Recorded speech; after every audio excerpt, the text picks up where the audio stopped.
Bismillah wassalatu wassalamu ala Rasulillah wa ala alihi wa ashabihi wa man tabi'an bi ihsanin ila yaumil wa ba'd. Ikhwatal iman rahimani wa rahimakumullah. Lama kita tidak berjumpa membahas sebuah permasalahan yang berkaitan dengan agama Allah Subhanahu wa taala atau penyimpangan-penyimpangan yang dilakukan oleh sebagian kaum muslimin. Ya, tentunya ini adalah merupakan keresahan kita semuanya. Tatkala melihat kaum muslimin sebagian mereka terjatuh dalam perkara syirik atau wasilah kesyirikan, atau kita melihat mereka melakukan amalan-amalan bid'ah yang tidak ada contohnya dari Nabi SAW. Hal ini jamaah rahmatullah sebagai wujud kecintaan kita kepada mereka, kepada kaum muslimin, di mana kaum muslimin itu satu sama yang lainnya adalah innamal mu'minuna ikhwatan. Sesungguhnya antara kaum muslimin dengan mukmin yang lainnya itu adalah bersaudara. Maka tatkala kita melihat ada penyimpangan, ada ketidakbenaran dalam agama yang mereka jalankan, yang mereka lakukan, maka kita pun sigap untuk menyampaikan nasihat kepada mereka, menyampaikan apa yang sebenarnya yang seharusnya yang mereka lakukan di dalam agama Allah Subhanahu wa taala. Dan salah satu yang video viral yang mungkin kita lihat zaman rahmatullah adalah adanya sebagian kaum muslimin yang sangat guluh menyikapi seseorang yang dikatakan habaib atau seorang keturunan Nabi SAW, ya, cucu zuriyah Nabi SAW. Maka di potongan video itu kita melihat orang kemudian mencium tangannya berkali-kali, ya, telapak tangan, atas punggung tangan, terus menerus, sampai kemudian kita melihat mereka sujud di kakinya. Maka tentunya zaman rahmatullah sebagai seorang muslim yang menganggap dirinya saudara dengan muslim yang lainnya, maka tentunya kita akan menegakkan hujjah, menegakkan nasihat kepada mereka bahwasanya apa yang mereka lakukan adalah merupakan di antara sifat guluh. Ia merupakan sifat guluh berlebihan, apakah terhadap orang soleh atau orang yang dianggap soleh. Ini harus dibedakan. Ya, sifat guluh terhadap orang soleh, benar-benar dia orang soleh, atau bersifat gulu terhadap orang yang dianggap soleh. Ini berbeda zaman rahmatullah. Maka kita katakan zaman rahmatullah, ada beberapa poin yang perlu kita perhatikan berkaitan dengan perkara gulu ini. Yang pertama zaman rahmatullah, bahwasanya Islam adalah agama tauhid. Allah Subhanahu wa taala menurunkan syariatnya, begitu pula dengan mengutus nabinya alaihi salatu wasalam adalah untuk mengajak manusia mentauhidkan Allah Subhanahu wa taala. Dari peribadatan kepada makhluk, kemudian kita alihkan, kita arahkan ibadah ini hanya kepada Allah Subhanahu wa taala. Dan itu adalah merupakan intisari Allah Subhanahu wa taala menurunkan syariat, menurunkan Quran dan mengutus para nabi dan rasul Allah Subhanahu wa taala. Sebagaimana ayat yang sering kita dengarkan zaman rahmatullah, yang sering kita dibacakan, yang sering setiap saat Jumat kita kemudian mendengarnya, "Wa ma khalaqtul jinna wal insa illa liya'budun." Tidaklah aku ciptakan jin dan manusia melainkan mereka hanya beribadah kepada Allah Subhanahu wa taala. Yang menyandarkan melakukan sebuah peribadatan hanya mentauhidkan Allah Subhanahu wa taala. Maka Islam adalah intinya adalah merupakan agama tauhid.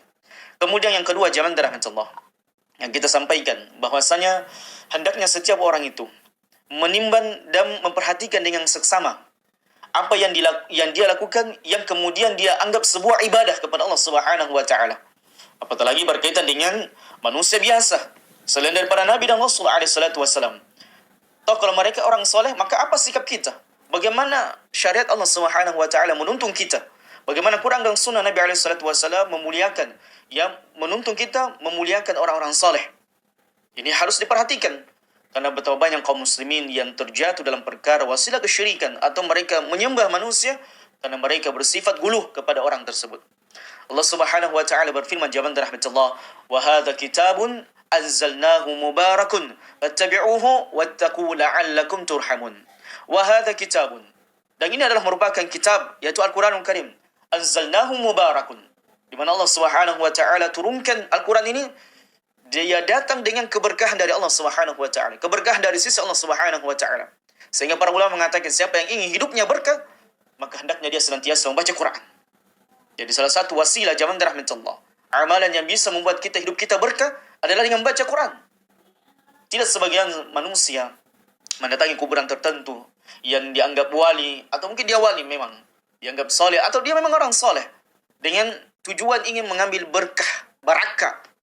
Maka perhatikan zaman rahmatullah, betulkah sarana seperti ini mendatangkan berkah? Atau dia mendatangkan murka dari Allah Subhanahu wa taala?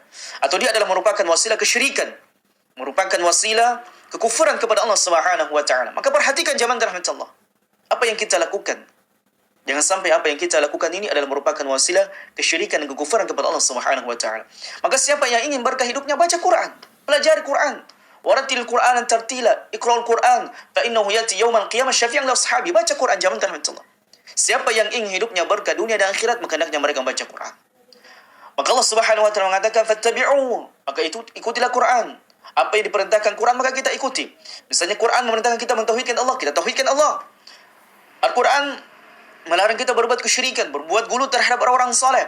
Maka kita tinggalkan, kita buang semua perkara-perkara yang dilarang oleh Quran. Maka inilah keberkahan hidup zaman rahmatullah.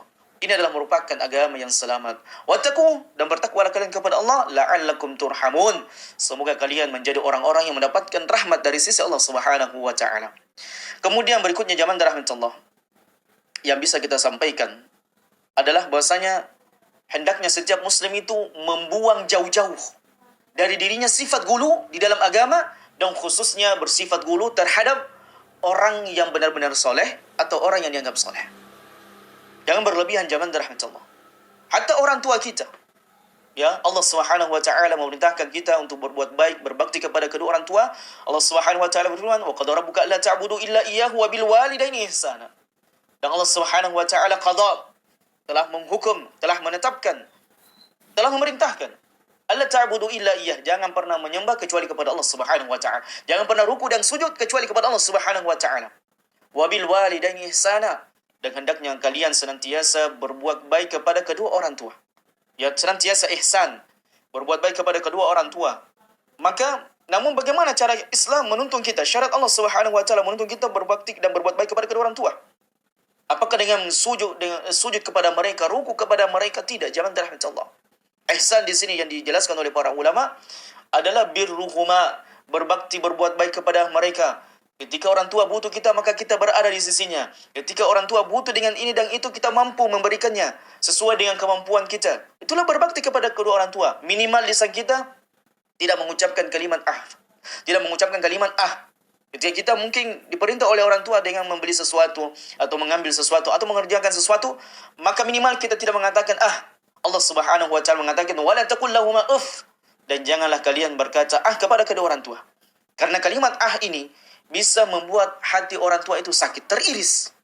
Anak yang selama ini dia besarkan, anak yang selama ini yang dia didik, anak yang selama ini dia berbanting tulang untuk membesarkannya, untuk menyekolahkannya, ternyata begini.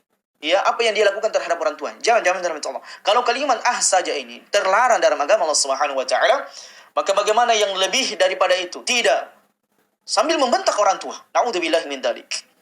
Maka zaman rahmat Allah Subhanahu wa taala kembali kepada guru, kepada orang-orang soleh. Ya, kalau terhadap orang tua saja kita berbakti, namun berbakti tersebut ada koridor, ada jalan, ada syariat yang dituntunkan Allah Subhanahu wa taala, maka bagaimana dengan orang lain? Ya, bagaimana dengan orang yang mungkin kita anggap soleh, atau dia memang orang soleh, namun kita sampai sujud di kakinya, sampai mencium-cium kakinya, sampai mungkin mengambil air kemudian mencuci kakinya, kemudian meminum air kakinya. Na'udzubillahi min dzalik. Maka ini gulu zaman rahmatullah. Dan sifat gulu ini adalah merupakan sebab manusia terdahulu itu binasa. Karena ini adalah merupakan di antara wasilah kesyirikan kepada Allah Subhanahu wa taala. Nabi kita alaihi salatu wasallam bersabda, "Iyyakum wal ghuluwa, fa inna ahla man kana qablakum al-ghulu fid din." Maka hati-hatilah kalian dengan bersifat gulu. Fa inna ma ahlaka man kana qablakum, karena sebab kebinasaan orang-orang terdahulu. Ya, umat Nabi zaman terdahulu, mereka dibinasakan, dihancurkan oleh Allah Subhanahu wa taala karena mereka berlaku guluh, berlebihan di dalam menyikapi orang-orang soleh zaman rahmatullah. Disebutkan oleh Imam Al-Bukhari rahimallahu anhu rahmatan wasi'ah dalam kitabnya Sahih dari sahabat yang mulia Abdullah bin Abbas radhiyallahu taala anhuma, bahwasanya beliau mengatakan annahu akhbara an asnami qaumi Nuh. Adalah Nabi SAW menyampaikan, mengkabarkan kepada kita bagaimana berhala-berhala yang disembah oleh kaum Nabi Nuh terdahulu. Annaha sara fil Arab, yang kemudian berhala-berhala ini masuk ke negeri Arab. Ya, masuk ke negeri Arab. Asma'un rijal salihin, asma'u rijal salihin. Mereka ini adalah merupakan nama-nama orang-orang saleh ya terdahulu dari kaumnya Nabi Nuh. Falamma halaku awha syaitan ila qaumihim an ansabu ila majalisihim allati kanu yajlisuna ansaban wa sammuha bi asma'ihim. Mereka dahulu ini, ya, syaitan datang kepada mereka, generasi setelah mereka, generasi orang-orang soleh ini. Syaitan kemudian mengatakan, alangkah baiknya kalian membuat gambar-gambar orang-orang soleh sebelum kalian yang telah meninggal. Kemudian kalian letakkan di majelis-majelis mereka yang pernah mereka duduki, yang mereka beribadah kepada Allah Subhanahu wa taala satu demi satu. Dan mereka pun mengerjakan hal tersebut. Ini adalah merupakan sifat guluh. Dan lihat bagaimana syaitan, lihainya, cerdasnya syaitan membinasakan kaum muslimin dari jalan ini, sifat guluh. Berlebihan terhadap orang yang saleh atau yang dianggap orang saleh. Hati-hati zaman rahmatullah. Mengagum-agumkan seseorang. Apalagi dia bukan seorang nabi. Dia bukan seorang rasul. Dan dia hanya dianggap sebagai orang yang saleh. Kesolehannya Allah Subhanahu wa taala yang tahu. Adapun secara batin Allah a'lam bissawab. Maka zaman rahmatullah Subhanahu wa taala fafa'alu. Mereka pun mengerjakan, melakukan apa yang dibisikkan, yang diwahyukan syaitan kepada mereka, kepada kaum tersebut setelah generasi orang-orang saleh. Dan pada saat itu belum disembah. Hingga datang kemudian generasi setelahnya, mereka kemudian menyembah berhala-berhala tersebut, patung-patung tersebut, gambar-gambar orang saleh tersebut. Inilah zaman rahmatullah Subhanahu wa taala. Jangan sampai apa yang kita lakukan ini adalah merupakan sifat guluh, berlebih-lebihan. Zaman rahmatullah menganggap orang soleh itu padanya ada berkah. Ingat zaman rahmatullah, keberkahan itu datang dari Allah Subhanahu wa taala dan Allah berikan siapa yang dia inginkan. Dan tidak mengikat dengan kesolehan seseorang, tidak zaman rahmatullah. Seseorang orang soleh tidak bisa melahirkan keberkahan, kebaikan dalam dirinya kecuali datang dari Allah Subhanahu wa taala. Tidak ada taufik keberkahan kecuali datang dari Allah Subhanahu wa taala. Jadi ketika ada orang soleh, kemudian secara otomatis ada keberkahan yang muncul dari mereka, tidak. Mereka keberkahan itu, kesolehan itu tidak datang dari diri mereka sendiri, tapi datang dari Allah Subhanahu wa taala. Inilah zaman rahmatullah. Kemudian yang terakhir zaman rahmatullah yang bisa kita sampaikan. Sehingga jangan kita pernah melakukan hal seperti ini zaman rahmatullah. Jangan kita ruku dan sujud di hadapan manusia yang belum tentu dia meninggal di atas Islam. Dan belum tentu dia meninggal di atas tauhid kepada Allah. Zaman rahmatullah. Maka inilah pentingnya kita kemudian senantiasa mempelajari tauhid, mempelajari sunnah Nabi SAW. Lihat Nabi SAW sebagai terakhir zaman rahmatullah. Nabi SAW satu ketika menghampiri sahabatnya radhiyallahu taala anhum, namun tak kala sahabat ini melihat jauh dari Nabi SAW mendekati mereka, mereka pun berdiri menyambut Nabi SAW. Namun Nabi SAW menegur mereka untuk tidak melakukan hal tersebut. Coba lihat zaman rahmatullah. Perhatikan. Apa poin daripada sikap Nabi SAW menegur sahabatnya yang mereka berdiri menyambut Nabi SAW adalah Nabi SAW khawatir dan mewanti-wanti umatnya jangan sampai para sahabat ini berlebih-lebihan di dalam menghormati Nabi SAW. Ini Nabi SAW. Maka bagaimana dengan yang lainnya zaman rahmatullah? Maka kembali kepada tuntunan Nabi SAW, tuntunan Al-Quranul Karim, bagaimana memuliakan dan menghormati manusia, menghormati orang tua, dan menghormati para guru-guru kita, dan menghormati orang-orang mulia di sisi kita, dengan tidak bersifat guluh, dan tidak melakukan perbuatan yang berlebihan, yang menyebabkan kita jangan sampai terjatuh dalam perkara kekufuran, kesyirikan kepada Allah, atau melakukan amalan-amalan bid'ah yang besar, yang menyebabkan kita semuanya terancam keimanan kita, dan ketauhidan kepada Allah Subhanahu wa ta'ala. Allahu a'lam bissawab.